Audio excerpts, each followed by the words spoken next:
Rientriamo in questo studio ideale ancora da Piazza dei Signori con il sindaco Gobbo per un Veneto che è capace di dialogare con il resto del mondo tutto insieme. Anche questa una bella notizia per Treviso. Mentre il Veneto si andà in giro per il mondo si passa per il Veneto. Non esiste un concetto di nascita o di etnia, ma esiste un concetto di vivere secondo una determinata maniera, di vivere secondo determinati principi. Questa è la dimostrazione. Treviso si mette ovviamente sempre in testa e credo che la qualità della vita, ma soprattutto anche quello che si è riusciti a fare, sia fondamentale e importante. La differenza, come sempre, il sindaco la fanno gli uomini, quindi bravi questi veneti a riuscire ad esprimere un territorio con saperi e sapori d'eccellenza. Ma io credo che sia proprio nel nostro DNA, ripeto, il Veneto sempre nel mondo, ma il Veneto soprattutto identitario, un Veneto soprattutto che si ricorda della sua storia, che si ricorda della sua lingua e si ricorda della sua identità. Una madrina che va controcorrente, avete scelto la sostanza, la bellezza di un'età che può dire qualcosa di concreto. Certamente la signora Anna Maria rappresenta e dimostra la voglia di vivere, la voglia di essere, ma soprattutto la voglia di essere trevigiana, la voglia di essere veneta e questo credo che sia importante, importantissimo per la nostra gente, per la nostra storia. Grazie sindaco. Grazie a voi. Allora, grazie al sindaco Gobbo, noi ci fermiamo qui e tra poco vedremo allora se ai nostri microfoni riusciremo ad avere Anna Maria Lorenzon, la madrina straordinaria di questa manifestazione Veneto tra la terra e il cielo. A tra poco.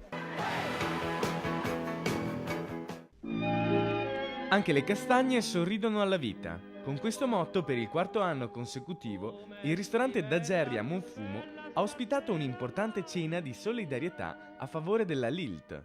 Un'iniziativa che anno dopo anno continua a crescere e a richiamare molte persone che hanno fatto registrare il tutto esaurito. È un'iniziativa che va al di là di tutto, oltre che a promuovere la nostra zona, va sempre a scopo benefico per la Lilt, per quelle persone che aiutano i bisognosi. Detto questo, la sinergia che stiamo creando nella nostra Pedemontana va al di là di questa iniziativa che io sto promuovendo assieme appunto alla Proloco e ai sindaci della Pedemontana. Una sinergia che si è concretizzata anche tra volontari.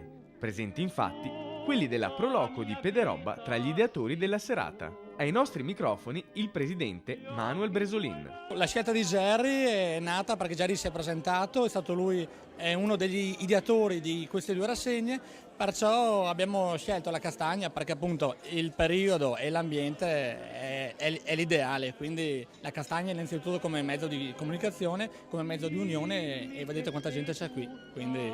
E la partecipazione è stata davvero molta grazie alla particolare sensibilità degli ospiti che non hanno fatto mancare il loro sostegno alla Lega Italiana per la lotta contro i tumori.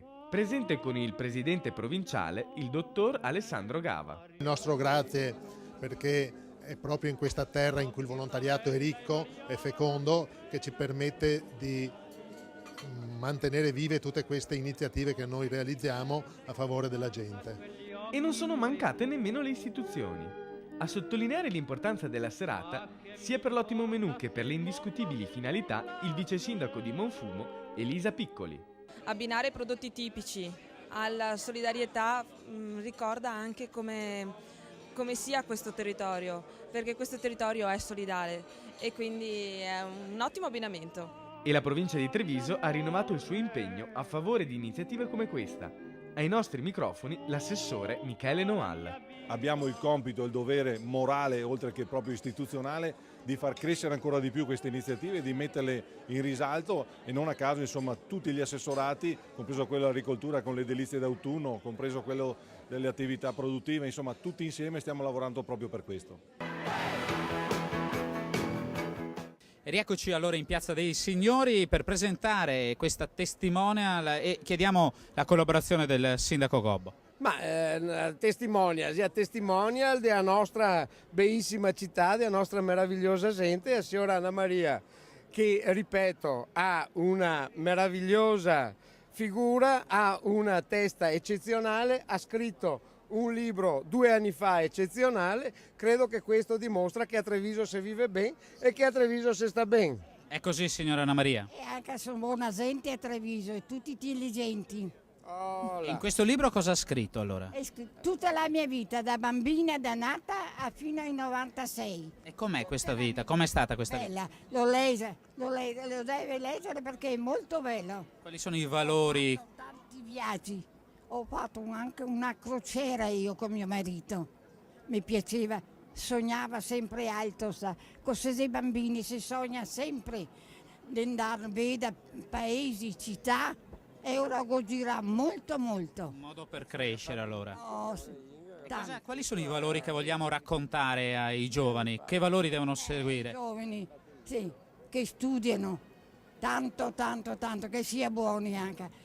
E anche chi si può viaggiare, perché viaggiando il cervello si apre di più. Quindi conoscere gli altri. Conosce molto di più. Mi ho fatto tanti viaggi. Beh, questo Sono contenta e spero che la gioventù sia uguale dei miei. Allora, io la ringrazio tanto per questa intervista. Vicepresidente, il miglior spot non poteva essere che questo. Ma rappresenta la tradizione e rappresenta anche il futuro, perché è evidente che la città di Treviso ospita tutto il Veneto, qua ci sono tutte le eccellenze del Veneto, da tutte le province del Veneto. Una madrina d'eccezione come questa significa anche non solamente ricordare il passato, ma con lei anche prospettarci verso il futuro, e il futuro è turismo, cultura, enogastronomia, è arte, e tutta in questa splendida città che è un po' la cornice di tutto il Veneto. Io la ringrazio, grazie al Sindaco, grazie al Vicepresidente di Regione Veneto, grazie anche a lei signora Anna Maria. Noi ci fermiamo qui e passiamo la linea tra poco a Gloria Tessarolo che ci parlerà di Veneto Agricoltura.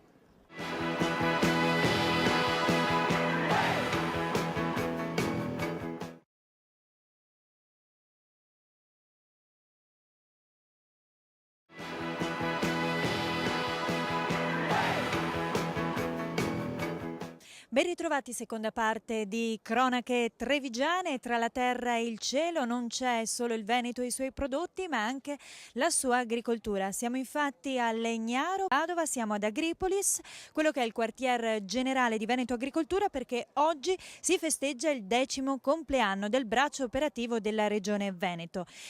Con 16 sedi in tutta la regione, 160 dipendenti, 13 dirigenti e un bilancio di 30 milioni di euro, Veneto Agricoltura continua ad essere una perla nel panorama nazionale. Oggi andremo a scoprirla e a scoprire un bellissimo dipinto che così vuole raffigurare le 4 stagioni, che viene inaugurato proprio oggi, 13 metri di murales realizzato da una studentessa padovana. Tante novità che vedremo nel corso di questa puntata, però prima parliamo sempre di agricoltura, in qualche modo parliamo di biodiversità con il primo servizio di Cronache Trevigiane dedicato a un'iniziativa interessante di Oppo Veneto.